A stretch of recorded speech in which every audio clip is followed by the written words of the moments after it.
in today's video, this is what we'll be creating. If you want to find out how, stay tuned.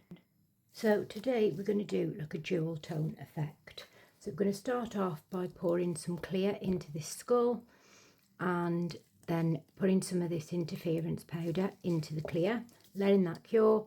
Then we'll be using this to back it and it'll give a fabulous effect. Right, so first of all, I've mixed my resin up. The resin I use is craft resin's 1:1 ratio. I am doing multiple projects, so I have mixed up 500 mils. And all I'm going to do is literally pour probably halfway or just over.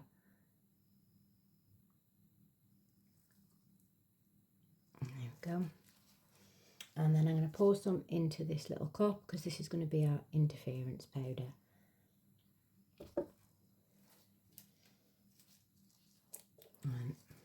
So I had these off Amazon, I think these ones were. This one's got like a, I don't know whether you can see it on camera, like a flash of pink.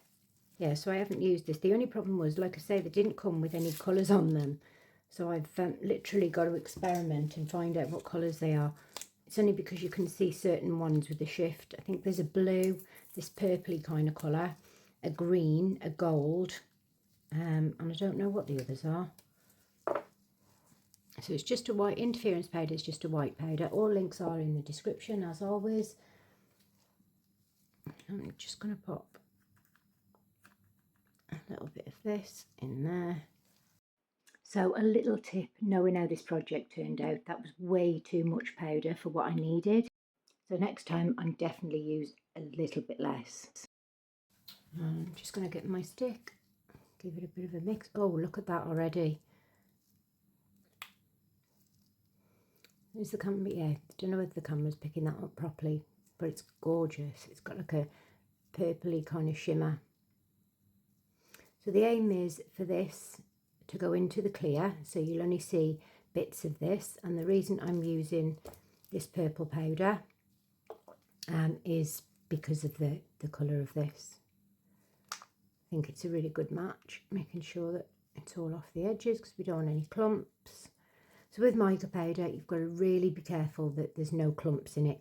The amount of times that I've had work that, you know, because they always sink to the bottom, always.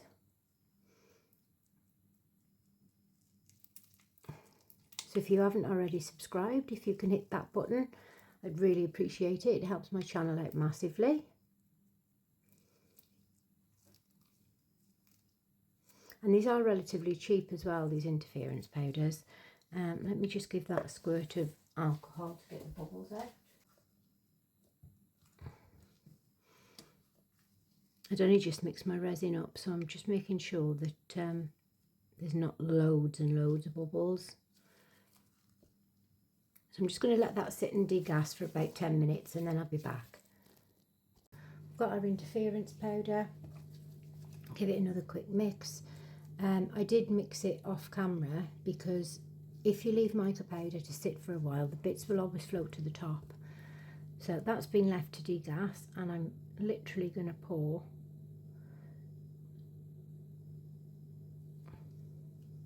all the way around. Now you need it to be quite thick, otherwise it'll just all sink to the bottom. I'm just going to give it a little mix. Now this was probably a video of how not to do this because this was just way too opaque and too much. It does need to be quite thick, so I should have left it just a little bit longer so that the powder didn't sink as much. But yeah, there was far too much in there for what I wanted to do with it. But I think it's important to show it when it doesn't necessarily go quite right. So this is the following day and it is fully cured. Because it's fully cured, the powder won't stick. So my idea was to use a little bit of UV resin, cure it sort of 90% of the way so it was still a little tiny bit tacky, and then pop the powder on. Again, for some reason the powder didn't really come out, probably because it was still a little bit too sticky. So yeah, I will do a video of of all the things that I did wrong in this one, I will put right. So I'm just putting an extremely thin layer on. You can use isopropyl alcohol, which is what I probably should have done, but I was worried about getting it down the sides and the edges of the resin and breaking that seal.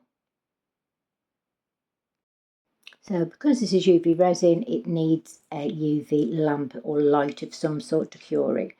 So that's what I'm doing here. Like I say, just 90%, so it's still tacky, but near enough cured.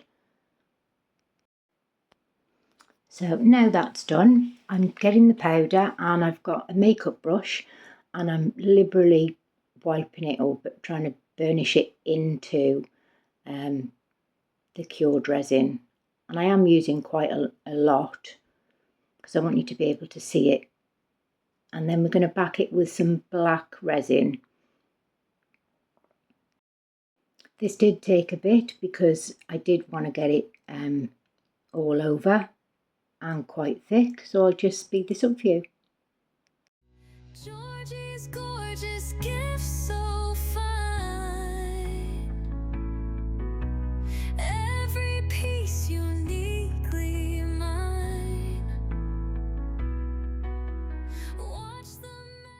So after covering the entire piece, I did back it with black resin, but unfortunately for some reason it didn't film that, or I can't find it on my phone anywhere.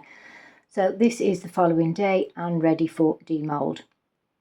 So you can, with things that are quite difficult to demould, there are a few things that you can do to make it a lot easier. You can use isopropyl alcohol or washing up liquid. Just squirt a little bit in, rub it round, and it should just pop out quite easily.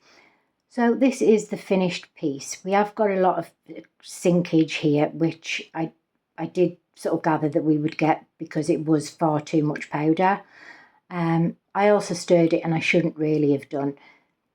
But you can see the purple shimmer through it, so I do quite like that. But yeah, I might do a video of all the things to do rather than not to do.